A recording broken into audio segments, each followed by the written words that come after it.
Well, look, I said at the start of the series our goal was to win every test match we played, so a lot of hard work has gone in to get this result.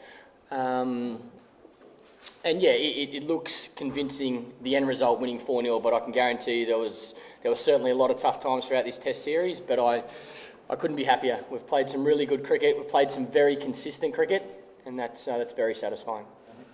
Michael, how sweet is this victory given your performance in South Africa and New Zealand when you lost that test match? Yeah, that's like I said. I think the consistency has been an area that we've had to work on as a team, and to be able to keep backing up throughout this series and win all 4 test matches shows we're improving in that area. So, you know, the loss in South Africa and the loss against New Zealand is something that I guess every player in that change room has had in the front of their mind, and that's probably been a bit of an inspiration, I guess, to make sure when we feel like things are going well to keep pushing forward, to make the most of the momentum that we've been able to have. And yeah, I hate to say it, but I think you need that throughout your career. You need to go through a few tough times individually and as a team to realise, you know, how hard it is, Test cricket, but then how special it is when you have days like today and a series like this. I think every player in that change room should be very proud, and you know, we'll definitely enjoy and celebrate our success tonight. That's for sure. Michael, 6 weeks ago you got beaten by New Zealand. Now you've whitewashed India. So how good are you? Where are you in the scheme of things? Well, I think we're currently ranked 4th in the world, aren't we? So we've got a hell of a lot of work to do to get back to where I see this team going, and would love to see this team going. But we've played some fantastic cricket. We've shown a lot of people around the world that we're on the way up, which is a really positive sign. I think there's still a lot of improvement needed in all of our games, individually and as a team. But you know, we're getting there. We're getting better every day, and that's probably the most pleasing thing.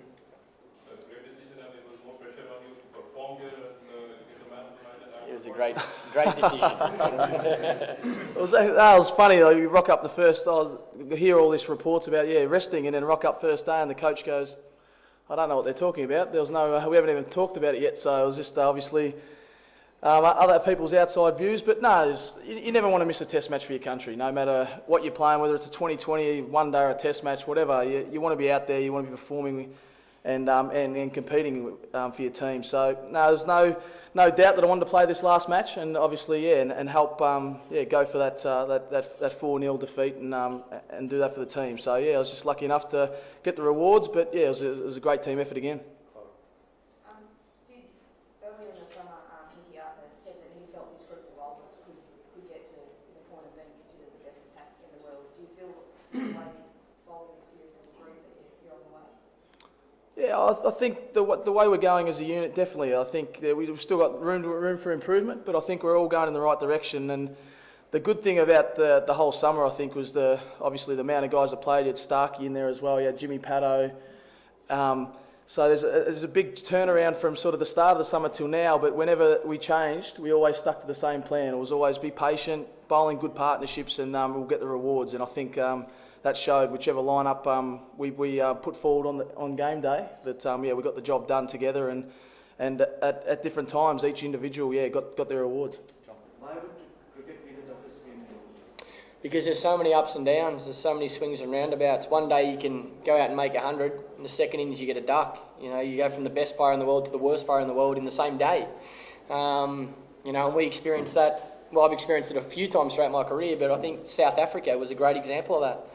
You know, I made 150 in the innings in Cape Town. In the second innings, I made no runs, and it felt like I got a pair. It felt like I got 2 ducks because the team lost. So, you know, it is a hard game, and you're never on top of this game the whole time. You know, and this team, Australian team, is a great example. Over the last 6 months, it's been an up and down journey, and it will continue to be. But the key is to try and get that up and down journey as consistent as you possibly can as a team and as an individual player. So, you know, in all the sport I've played as a kid growing up, I believe cricket is the hardest game, but that's what keeps bringing you back. For days like today, when you have success and you win and you've put in such a lot of hard work, you know, we sit in the change room this afternoon and look around at each other and say, all the hard work we've put in, it's worth it. But we went through, you know, the same pain, I guess, that India's feeling right now 12 months ago. We lost the Ashes, and Like I say, it's really nice to be on the other side of the fence today.